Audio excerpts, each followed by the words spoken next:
통계청장님, 네, 작년에 우리나라 출생률이 어떻게 되죠? 합계 출산율은 0.7. 출생률은 어떻게 됩니까?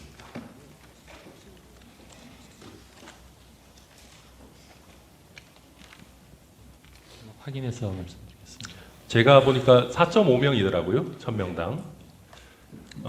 지금 저기 PPT 한번 봐주시면요. 21대 총선 중에 이재명 대표님께서 5대 공약 중에 하나로 출생률 1명을 회복한다라고 하셨습니다. 출생률 1명이 되면 우리나라 망하는 거 아닙니까? 말로 해주십시오. 고개만 끄덕이지 마시고. 예, 아마 합계 출산율을 언급한 게 아닌가 이해는 됩니다만, 네, 예, MBC 옆에 있는 보도도 합계 출산율을 언급하는 취지로 보이는데 출생률을 0.7명 사수하겠다고 쓰고 있습니다. 출산율과 출생률, 그러니까 합계 출산율과 조출생률은 서로 다른 개념이죠. 네, 다릅니다. 그런데 지금 이게 제1야당 대표께서도 잘못 쓰시고 공영방송도 잘못 쓸 정도로 우리 사회에서 이렇게 혼동이 굉장히 심하게 되다 보니까 다음 장 볼까요? 로스쿨 들어갈 때 쳐야 되는 리트 시험에서도 두 가지 용어를 혼동해서 쓰고 있습니다. 통계청장님, 이 통계 용어 같은 경우에는 용어가 비슷해도 뭐 개념과 내용이 다르다라면은 우리가 이걸 두 가지를 제대로 엄밀하게 구분해서 사용해야 되는 거 아닙니까? 예, 맞습니다. 괜히 혼동을 줄 여지들이 생기는 거죠.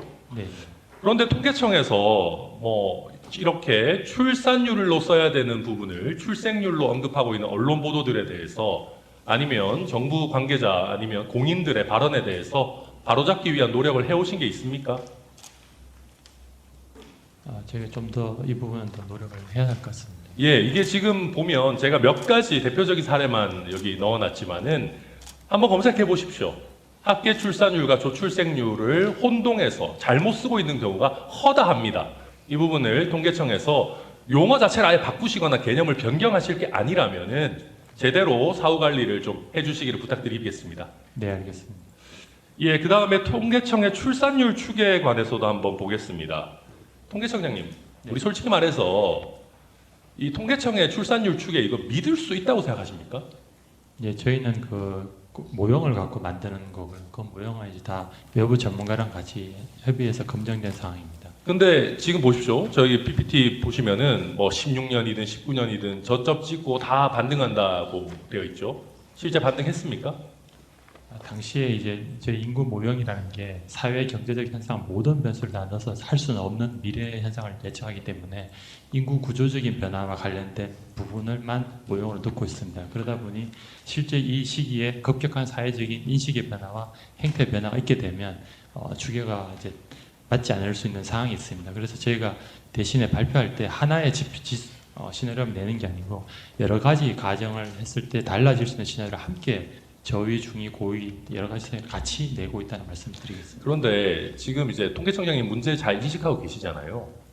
그런데 근본적으로 왜 모델을 바꿀 노력이나 이런 부분은 안 하셨습니까? 이 모델 자체가 기본적으로 인구 확적인 것과 관련된 거로만 되어 있는 모델입니다. 이것을 근데 지금 다 그 감안하려면 국회 예산정책처에서도 얘기하는 게 뭐냐면 이 사회의 구조적 변화를 반영하지 않으면 사실 이 부분 사실 개선되기 쉽지 않지 않습니까? 저를 포함해서 많은 국민들 보셨을 때도 이거 뭐 인디언 기후제식이냐 아니면 통계청이 국민들 상대로 양치기 소년 계속하는 거냐 얘기하실 거거든요. 그래서 지금 보다 보면 통계청에서 관리하는 코시스 통계를 보더라도 30대 여성의 84.66%가 결혼 생각이 없다라고 지금 답을 하고 있는 와중입니다. 한국은행마저도 대한민국 사회의 어떤 지방 소멸의 문제를 해결하거나 어떤 이런 근본적인 구조개혁이 없다면은 이 제대로 된 출산율 반등은 쉽지 않다라고 하고 있는 마당이거든요. 그래서 제가 말씀드리는 게 이 통계청의 출산율 추계라는 게 어쨌든 우리가 뭐 연금이 됐든 아니면 전체 사회적으로 굉장히 중요한 문제들에 있어가지고 기본적인 근거가 되는 지표 아니겠습니까? 그래서 예산정책처라든지 다른 기관들의 의견도 충분히 청취하셔가지고 단순히 인구만 가지고 얘기하지 마시고 좀 구조적인 사회의 어떤 문제들을 담을 수 있는 방안이 있을지 좀 고민해 주시고 그럴 의지가 있으시다면은 종감 전까지 저희 의원실에 좀 의견 주시면 좋겠습니다. 예, 말씀하신 부분은 같이 항상 저희들이 추계할 때마다 나오는 고민의 일환인데요. 실질적으로 여러 가지 변수를 다